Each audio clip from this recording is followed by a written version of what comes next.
Hello दोस्तों, आज की कहानी है सहायता ही धर्म है। ये कहानी एक छोटे से गांव में रहने वाले रमेश की है। रमेश एक साधारण किसान था जो दिन रात मेहनत करके अपने परिवार का पेट पालता था।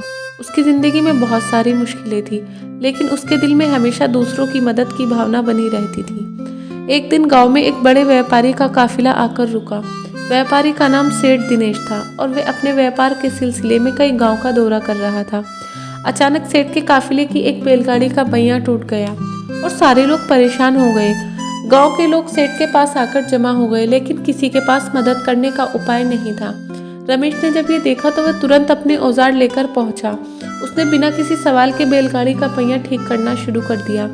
सेठ दिनेश ने रमेश को ये कहते हुए रोका, तुम्हें इससे क्या मिलेगा? क्यों अपना कीमती समय हमारी मदद में बर्बाद कर रहे हो?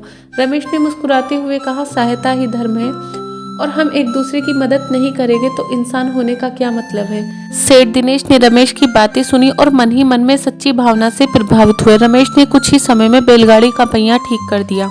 सेठ ने उसकी मदद के बदले में उसे एक थैले में सोने के सिक्के देने की कोशिश की, लेकिन रमेश ने उसे लेने से साफ इनकार कर दिया और कहा, सेठ जी, मैंने ये काम पैसों के लिए नहीं किया। मेरी खुशी इसी में है कि मैंने आपकी मदद की। सेठ ने रमेश की ईमानदारी और सरलता देखकर उसे अपने व्यापार में नौकरी का प्रस्ताव दिया। सेठ ने कहा, तुम जैसे ईमानदार और नेक इंसान को अपने पास पाकर मुझे गर्व होगा।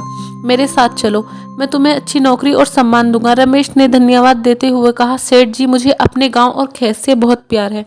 मैं यहाँ अपनी जिंदगी जीना चाहता हूँ। दूसरों की मदद करके यही मेरा असली धर्म है। सेठ दिनेश उसकी बातों से बेहद प्रभावित हुए और उन्होंने रमेश को गांव में एक सहायता केंद्र खोलने के लिए पैसे दिए, ताकि रमेश जैसे और भी लोग अपनी सेवा भाव से दूसरों की मदद कर सके। इस तरह रमेश ने सहायता केंद्र को गाँव के लोगों के लिए समर्पित कर दिया। उसके इस कार्य से पूरे गांव में एक नई ऊर्जा का संचार हुआ। लोग समझ गए कि असली धर्म वही है जो दूसरों की सेवा में लगा हो।